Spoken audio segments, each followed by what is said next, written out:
Hello there, little Timmy. How do you know my name? I can't answer that, little Timmy, but we do know you clicked on this video so that you can learn more about the electoral system. Upcoming project for Miss Franktoven's class. Yeah, wait, I just want a normal video! A normal video? With Piankhi's frizz? No way. Come on, little Timmy. Remember Russia's closer? I know that you're just itching to use your constitutional right as an American citizen to cast your vote and determine the fate of this country in a blessed process given to us by the ancient Greeks known as democracy. All you need to do is sign up to vote, and you'll be ready to Pokemon Go to the polls. Let's just hope you don't struggle to make a living wage or anything like that. Look, I'm thinking what you're thinking, T-Dog. The 14th and 15th Amendment should protect my right to vote regardless of race and social class. Well, sorry to say, but that only works on paper. The more laws and restrictions placed on how you must register before you can vote are set, the harder it becomes for Americans who don't have the time or money to follow through with these laws. And I get it. You don't have a problem driving to the DMV and renewing your credentials. It'll probably be a boring trip. But hey, you pick up some ice cream in later and it'll all be fine. We can't just judge the effectiveness of laws based solely on how they affect the privileged, silly. If you barely get any time off and don't have a license because you can't afford a car, the DMV is probably going to be pretty out of the way, and a trip you can't entirely afford to take. Plus, more states have been enforcing new restrictions and even entirely separate IDs for voting.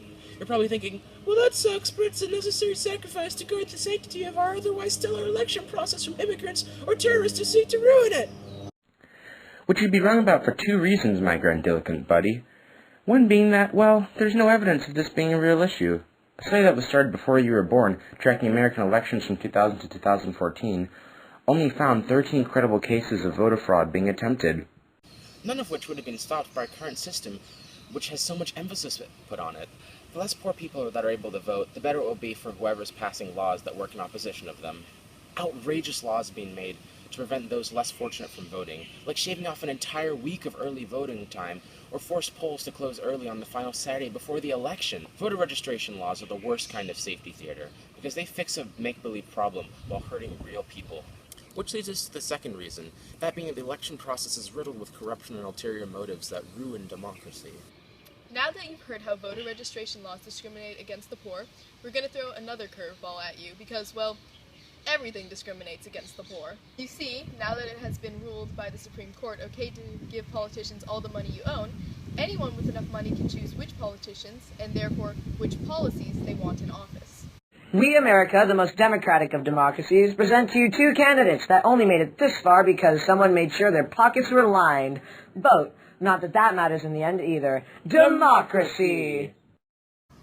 I know, little Timmy. You're probably thinking, aren't unlimited campaign contributions protected under the First Amendment as a form of freedom of speech? And well, you are right. However, the idea of freedom died along with the rest of the American dream back in November. Speaking of dead dreams, you can kiss running for office, even senator, let alone president. Goodbye, little Timmy. In fact, as of 2006, 50 members of Congress are multimillionaires. The cost of running a congressional campaign is so high that you, like most Americans, don't stand a chance. Unless you're willing to accept bribes from coal companies in exchange for pushing a non-sustainable energy agenda once you're elected. Don't worry though, little Timmy. You can probably still be an astronaut or a doctor. Although if you have enough money for that education, you might as well be using it to bribe politicians anyway. So now that you've heard about the plight of both citizens and corporations, you're probably thinking, we just need a smaller form to fix the system. Well, wait till you see what we put the very system of democracy through. I'm sure you're asking yourself at home, well, the electoral system isn't all that bad, is it? And the answer to that, little Timmy, is no. It's not bad. It's much worse. We operate on a system called the Electoral College. Now, this college is where your votes go to someone else who votes for you. Now, this wouldn't be so bad if not for a couple of things. But, mister, the Founding Fathers made it. That makes it good, right? Well, little Timmy, for starters, this, like your innocence, was never supposed to last long. In fact, it was designed to be temporary.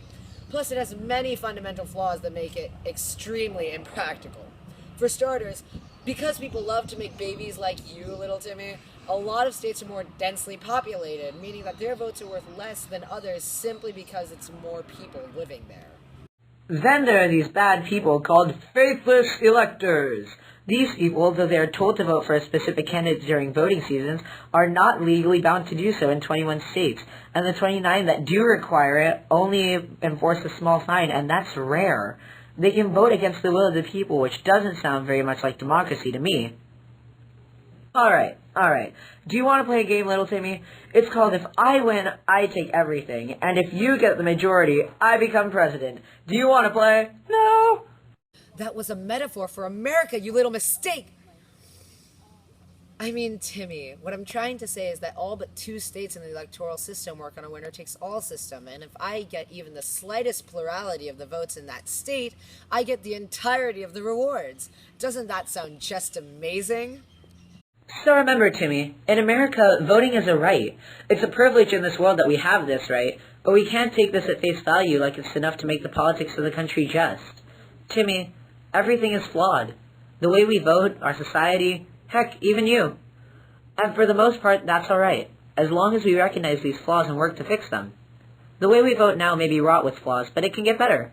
You have to make sure that you let the people in charge of these laws aware of your opinion. Make sure that if you can vote, to only support those who want to improve the system. Voter participation hasn't broken 60% since 1968, so it is vital that you exercise your limited voting rights if possible. Democracy is for everyone, T-Slice. We need to recognize that there are problems and try our darndest to fix them. Your shirt is inside out, you moron.